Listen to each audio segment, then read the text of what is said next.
तो हेलो दोस्तों, स्वागत है आप सभी लोगों का फिर से आपके अपने चैनल लक्ष्य बोर्ड एग्जाम पर। तो दोस्तों, आज की इस वीडियो में मैं आप लोगों को मेघनाद का चरित्र चित्रण बताने वाला हूं।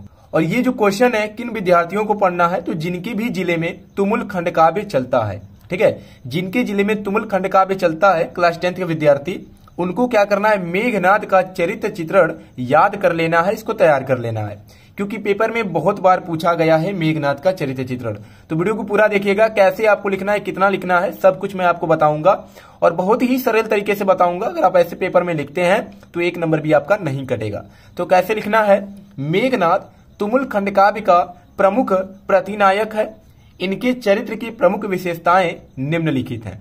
सबसे पहली विशेषता है आकर्षक व्यक्तित्व। क्या है? आकर्षक व्यक्तित्व। इसमें क्या लिखेंगे कि नायक लक्ष्मण की भांति, यानी इस खंडकाव्य के नायक कौन है? लक्ष्मण है। और प्रतिनायक कौन है?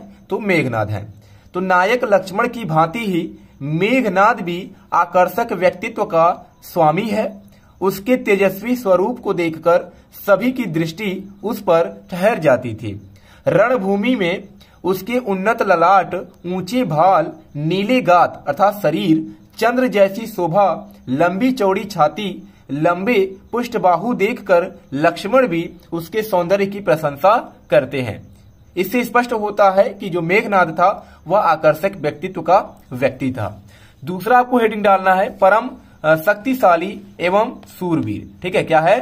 परम शक्तिशाली एवं सूरवीर। तो इसमें आपको लिखना है कि मेघनाद पराक्रम का अतुल्य स्वामी है। इस बात में कोई संदेह नहीं। राम, लक्ष्मण एवं अन्य वीर भी उसकी पराक्रम को स्वीकार करते हैं। उसने युद्ध में इंद्र के पुत्र जयंत तथा स्वयं इंद्र को भी परास्त किया था, इसलिए उसे इंद्रजीत का उपनाम भी मिला था। इससे स्पष्ट होता है कि मेघनाद क्या है, तो एक परम शक्तिशाली एवं सूरवीर योद्धा हैं।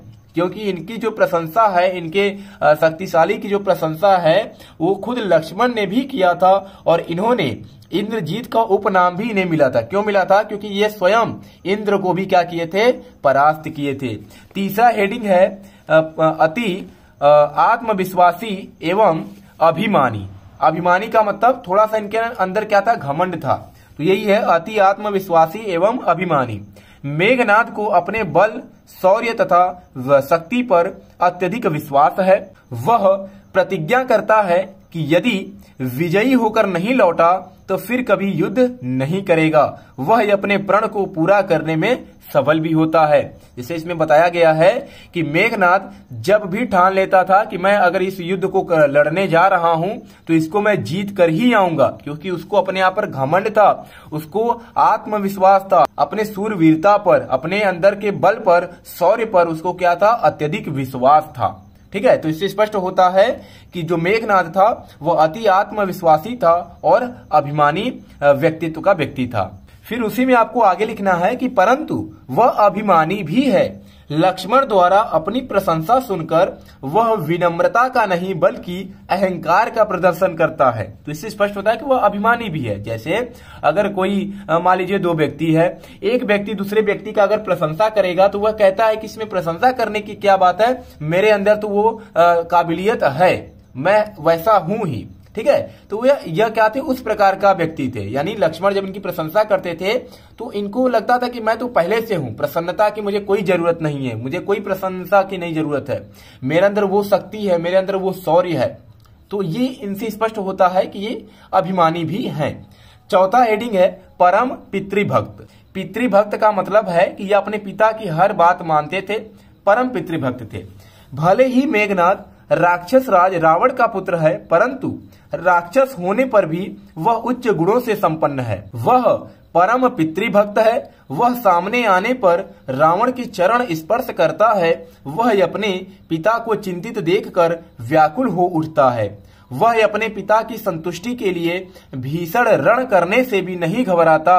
वह अपने पिता को दिए गए वचन को पूर्ण करने के लिए पूरी तरह से प्रतिबद्ध है। यानी अगर उसके पिता अर्थात रावण जो भी उसे वचन देते थे वह इस वचन को पूरा करके ही दिखाते थे। कौन? मेघनाद। तो ये क्या थे? परम पितृभक्त थे। तो इतना ही आपको पेपर में लिखना है। अगर आप इतना लिख देंगे तो आपका 1 नंबर भी नहीं कटेगा। बहुत ज्यादा नहीं लिखना होता है, अगर 1 पेज में भी लिखते हैं तो बहुत होता है। ठीक है, इतने में आपको नंबर मिल जाएगा। तो चलिए मिलते हैं नेक्स्ट वीडियो में एक नए टॉपिक के साथ। तब तक के लिए धन्यवाद।